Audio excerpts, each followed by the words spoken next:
Queens, all along, yeah, queens, on the road, ooh, queens, all along, powerful queens, on the road, queens,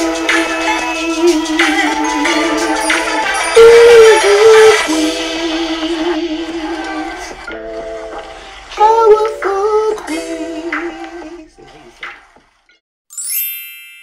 Hey everyone, and welcome back to Queens on the Road podcast. This is Latavia here, and guess who I brought back with me? My lovely Aunt Valerie. Hi everyone, how are you doing today? I'm doing great, Auntie. How you doing? I'm hanging in there, girl, hanging in there. That's great. So before we get into today's topic, which is surgeries, everybody wanted to know something, Auntie. So let's roll. Let's roll, girl, let's roll.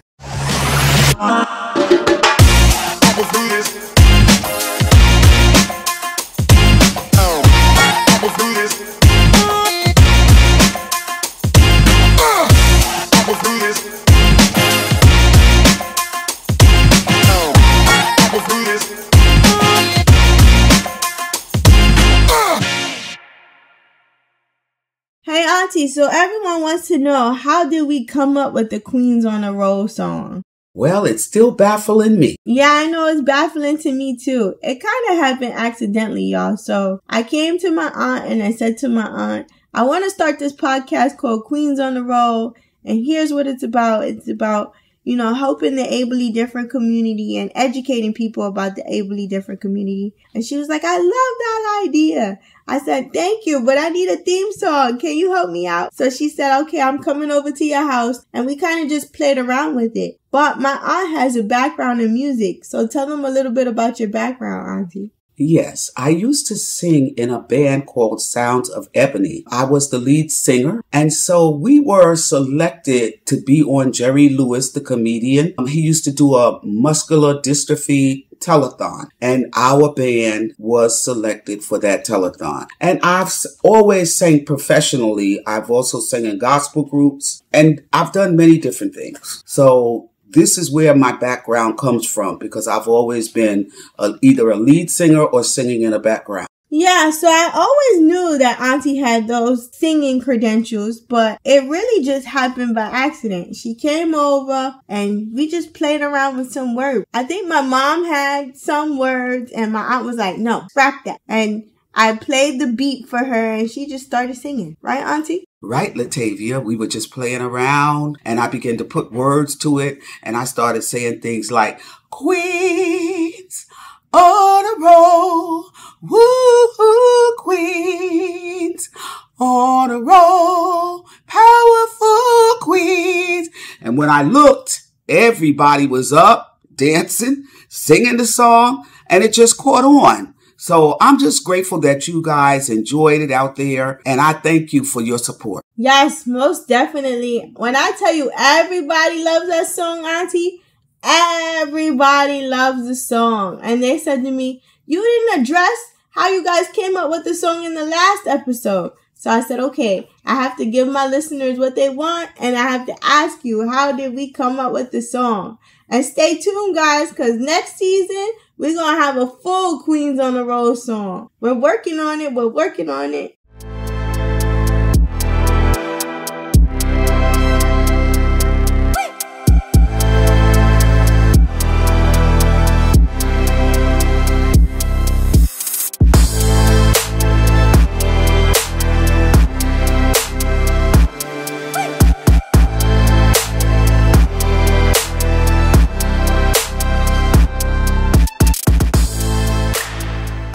Now we're on to surgeries for cerebral palsy.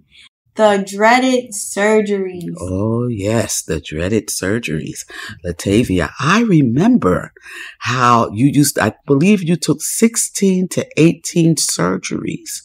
And it was just amazing. I just wondered how you went through them all. So I think I've had about 18 different surgeries, and I started at 2.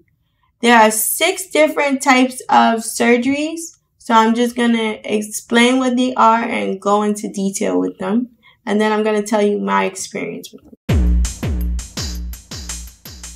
So there's muscle lengthening, which is where you lengthen the muscle. Because again, we're tight, so you have to lengthen the muscle throughout our lifetime. It usually happens in the hands or the fingers. I haven't had this surgery because unfortunately my arms are contracted. So I couldn't really do much surgeries with my arms. I could do one surgery where they release it to see, but I was scared and my mom was scared to do it over time because, like I said before, sometimes underneath that tone, you can have a very strong muscle or you can have a very weak muscle, and they're not able to determine that. So sometimes when you take the surgery, your arms could flop out and you can no longer bring them in. So I didn't want to run the risk of that happening. So I just said, leave my arms alone. But if your child needs it, it is a good surgery to get. And all of these surgeries are good to get, guys, when your child is young. Because as an adult, if your child needs to get these surgeries, it's so super hard to recover because the body's older now. It takes more time and it's more traumatizing to the body. I remember talking to one of my friends who actually had to do it now as she's older. And she was like, I would recommend any parent to do it when their kid is small because it just makes recovery that much easier and it's easier to deal with. So again, if you feel like your child is going to need these surgeries, do your research, listen to the doctor, but again, do your research and do what you feel is best for your child at that time. So if you feel like he or she is going to need it, by all means do it because all these surgeries are helpful at different points in their lives. The next surgery has become a little bit more famous now because they don't really like to do tendon lengthening surgeries anymore. What they do now is tendon transfers. And tendon transfers, they usually just cut the tendon and do a replacement of the tendon. Seems like my aunt, she's over here making a ooh face. Yes, because it sounds so scary. I mean, really. As a parent who has a child with cerebral palsy, yeah, it sounds very scary. But you can enlighten us. Yeah, it is scary. But again, all of these surgeries are going to help at one point or another. So the tendon transfer surgery is where they usually just cut the tendon and then they replace it. The goal of the surgery is to keep your body in proper alignment, and it helps reduce any pain or any problems that they may have with walking, and it improves your flexibility. If you do it in the hands, it improves the flexibility in the wrist. I say this one is becoming a little bit more popular, especially for the adult population, because now that we're older, they don't really like to do the tendon releases because what they have found is that when you do tendon releases surgery or tendon lengthening, where they just go in and they cut the tendon and then they lengthen it, it knocks your pelvis out of alignment, which then leads to scoliosis, which is what happened to me. Over the years, I've had tendon lengthening surgeries. So they cut the tendon and they lengthen it. That's to help with growth. Because our muscles and tendons are so tight, it can stunt our growth. So they have to go in at certain times, which they like to do it now between the ages of 6 and 10, and lengthen the tendons so that they could grow with us as we grow. It won't stunt the growth, and we won't have contractures, because that can lead to contractures, which just means now your leg will be fixed in a position and you can't move it, and it's painful. I actually have contractures in my arms, but they're not painful. It just means that I can't really stretch my arm out as far as I need it to go sometimes. Wow, Latavia, who would ever think, this is really enlightening to parents, and it's really something that parents need to look into. Do your homework, parents, before you just rush into things, and do your research. Yeah, definitely. My mom was a big researcher and looked into everything, but I kind of have now taken up the mantle and I research everything. So yeah, definitely do your research. And again, definitely go with your gut. Take all the information. Take the information from your doctors. Take the information from yourself. Then take the information from the research that's out there and make an informed decision. They also have tendotomy, or myotomy, which tendotomy, it just describes the cutting of the tendon, right? The myotomy is also cutting of the muscles. Think myo muscle, a tendonomy, tendon. So it all involves cutting the muscle of the tendon, and that's to increase control of your upper limbs and to enhance the ability to grasp objects with your hands and your feet. I never had any of those because I barely could move my toes. Like literally when I wiggle my toes, I'm literally only wiggling my big toe a little bit. It's never really impacted my mobility, so I didn't feel, and my mom didn't feel at the time that it was necessary for me. So I haven't had to do any of that. I can wiggle my fingers somewhat, and like I said, my upper body is way more stronger now than it was years ago. So I didn't need to do any of that for my upper. It's mainly my lower now. But again, if you feel like your child needs that, please by all means get them the surgery after you make an informed decision. And then there's osteotomies. I've had a few of those, and let me tell you, they are not easy. So for people with spastic CP, your bone tends to come out of the socket. Your hip bones tend to come out of the socket. And the hip bone tends to come out of the socket, guys, because for able-bodied people, as you guys walk, the socket begins to hollow out. But for people with CP, the hip bone is not hollowed out because we don't constantly walk. You have to constantly walk for the hip socket to be hollowed out. So we don't constantly walk, so that doesn't happen. So the hip bone just easily slips out. Wow, Latavia. That must have been painful. Oh, don't worry. It wasn't painful at all because you don't even feel it. A lot of the times, I didn't even know my hip bone came out of the socket. Oh my God. How could you say you didn't feel your bone come out of the socket? That is very painful. That's because the tight tendons and muscles keep the bone close to the socket. So you never really feel it. When I was younger, my mom would actually tell me that the hip bone came out of the socket because she would say you could feel the bone and then your leg kind of feels all loosey-goosey. So she was like, your hip bone came out again. And I was like, oh boy, that means another surgery. And she was right. All of the time that my hip bone came out of the socket, she was exactly right. It was out and I needed to go back in and have surgery again. Oh my God, that's really something. Yeah, it's a lot.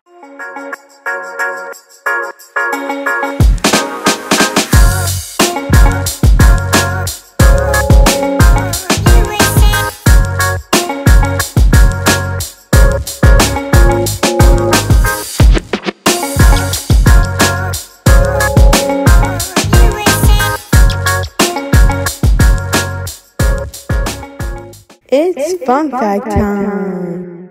So the fun fact for today is before they shaved my bone down, my hip bone, to do the rotational osteotomies, the doctor said from my bones, it looks like I was supposed to be 6 feet tall. Can you believe it? 6 feet tall. I do have some tall people in my family, so that's probably where it comes from. But I am kind of glad that I'm not 6 feet tall because guys usually be like, I don't want the female to be taller than me. So I am now 5'3" because, when they do it before a growth spurt, it stunts your growth. So it stunted my growth, so now I'm only 5 feet 3 inches, which is okay with me. Thank goodness, Latavia, that you're not 6 feet. I know. And you are right. Guys don't like their girls taller than them. I know.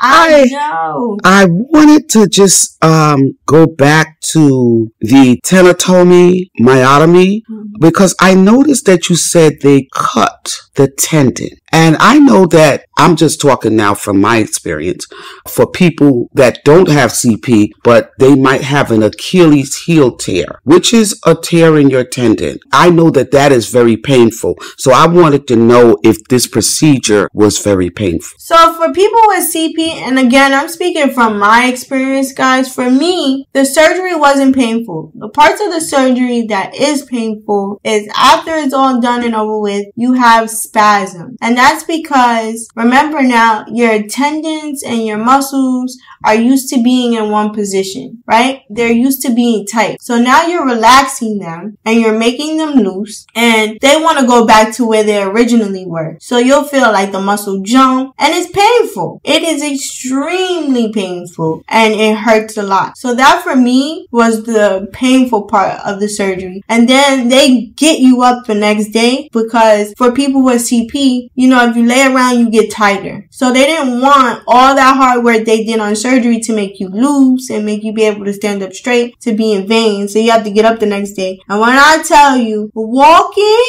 is difficult after surgery because you don't have any strength. Your muscles is loose. You can't control anything. And you just basically just flop to the floor. I could barely take any steps. It was painful. It hurt. So that for me was the painful part of the surgery, not the actual cutting, because the cutting actually makes you loose and it feels good and you can stand up straight and you can move. It was just the spasms and not being able to move for like the first couple of days that bothered me. Surgeries for me was always like a setback, because I would get to a point where I'd be very mobile and able to move around, and then bam, another surgery came in and I have to do another surgery because the hip socket came out, or I had another growth spurt, so now I need to lengthen the tendon to keep up with the growth spurt. So because of that, I always felt like surgery set me back a bit, because it's always like starting over from square one. But it's okay, it's life, you know, it's stuff that we have to go through. So, and I wouldn't be here today without all the struggles. So you have to appreciate the struggles as well. Thank you, Latavia. You're welcome. You're so welcome.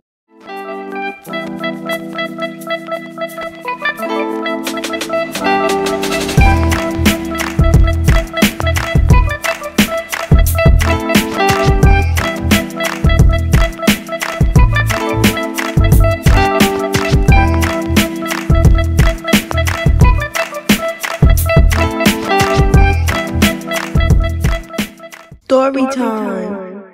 So I can't remember what surgery it was. Either was hamstring surgery or putting my hip back into place. But you guys are not going to believe this. I woke up during surgery. Yes, you heard me right. I woke up during surgery. So yes, they gave me anesthesia to put me to sleep. And back then they called it the wet puppy. And the wet puppy was just a mask with anesthesia in it, and it put you to sleep. But that was like a cute name they tried to give it for teenagers and little kids. I hated that thing. So I woke up during the surgery, and I remember saying, "Ow, what are you doing to my leg? Stop messing with my leg. That hurt." And my doctor came over at the time, and he was like, "Okay." And he rubbed my head, and he said, "Everything's gonna be okay. Okay." And they put the wet puppy back on, and I went off to sleep. But the crazy part about it was I remembered it when I got out of surgery, because I remember telling my mom, "Mom, I woke up during the surgery." So mom was like, "Yeah, I know. They told me that you woke up during the surgery." It was a really crazy experience.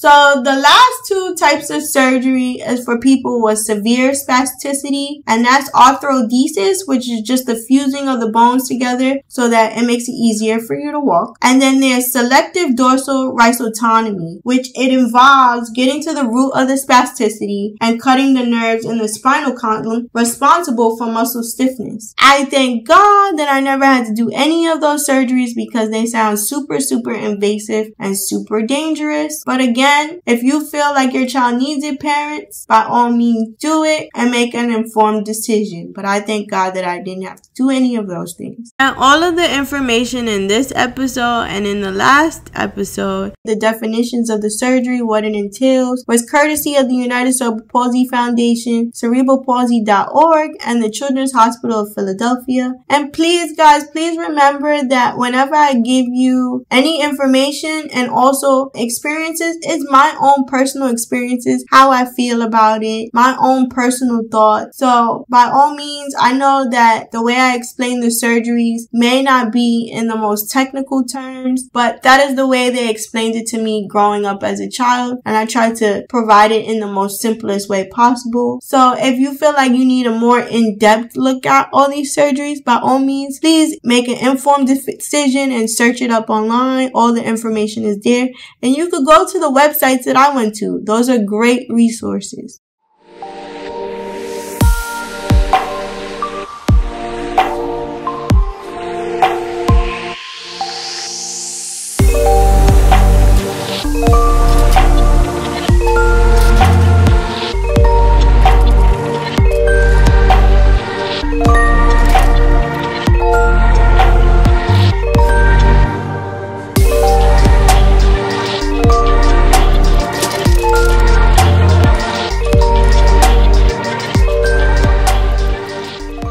And now it's time for the quote of the episode. And Auntie, would you please do the honors of reading the quote of the episode? The quote of the episode is by Bishop T.D. Jakes. Every setback is a setup for a comeback. Watch for the comeback. Yes, I love this quote, and this quote resonated with this episode, especially because, like I said before, I felt that every surgery I ever had was a setback, right? But after the surgery was over, I realized it was a comeback because I was able to be more independent. I was able to move more. I had more mobility. I could transfer now. So yes, I did feel like it was a setback at the time, but looking back on it, it was for a greater comeback, and I definitely did have a greater comeback. I mean, look at me now, right? So they were very helpful in my journey to get to where I am today.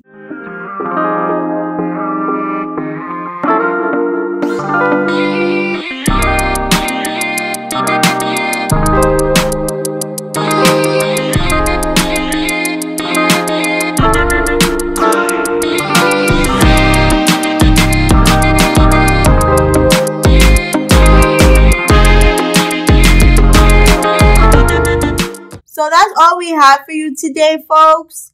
Thank you for joining me, Auntie. You're welcome, Nisi.